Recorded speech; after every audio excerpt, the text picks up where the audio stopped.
نحمده ونصلي على رسوله الكريم. محترم سامعینو،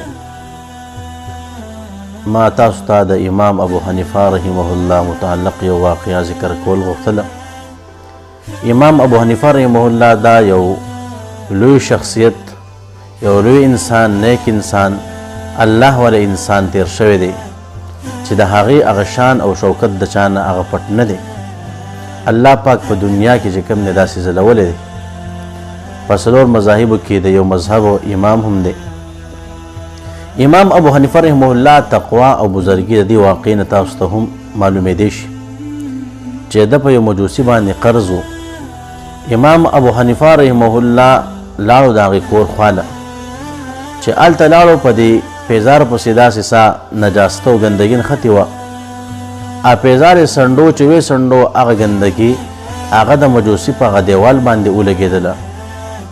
نو بیا امام ابو حنیفه رحمه الله سوچ کوو که اوس دا دیوال زه چې کوم دی هغه ګندګي د لر کوم، دا دیوال اوس هم لږ چې کوم دی راګرېږي او هغه ورسه د هغې نه څه خاوره وغیره لاندې راولېږي، او که زه دا ګندګي نه لر کوم د هغې دیوال به دې ښکاري. په دغې حال کې په شک کې دی چې څه وکړم. په آخر کې د هغې مجوسي کور ووهو، د هغې نه هغه وینځه راوتله د مجوسي. ورته وایي چې خپل مالک ته اواز کا. نو هغه مالک یې مجوسي راووتو. چې راووتو د مجوسي دا خیال چې دا خو راغلی دی زما نه به خپل قرض غواړي. هغه ورته خپل قرض وانه کې هغې په باره کې ورته خبره شوکړه چې زما دا عذر دی، بیا به درکمه. دا امام صاحب ورته وایي هغه هر څه په خپل ځای دي، خو دا ورته ووایه چې ستا په دیوال پسې دا ګندګي نښتې ده، اوس په دې حیران یم او زه یم که لر کوم ستا دیوال چې کوم د هغې ته نقصان نه ځي، یعنې هغه ورس هم چې کوم دی څه ناڅه لر کېږي، که نه یې لر کوم بدې ښکاري.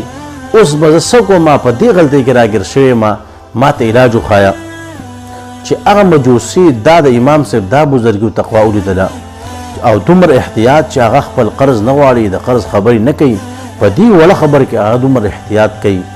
نو هغه مجوسي چې کوم دی فوراً کلمې لو مسلمان شو، اسلام یې راوړو. په څه باندې؟ د امام ابو حنیفه رحمه الله په هغه احتیاط، د هغې په تقوا باندې، د هغه په بزرګۍ باندې.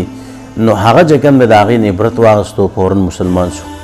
نو عزتمندو چې یو انسان او مسلمان په صحیح طریقه په اسلام باندې چلیږي، نو یقینا غیر مسلم به زما استان عبرت اخلي. او که چېرې مسلمان خپل طریقه پرېږدي، نو غیر مسلم به چې کوم دی هغه به د اسلام نه خام متنفره کېږي او په شا باندې به تښتي. نو الله رب عزت دې په موږ کې داسې ښه صفات پیدا کړي. و آخر دعوانا الحمدلله رب العالمین.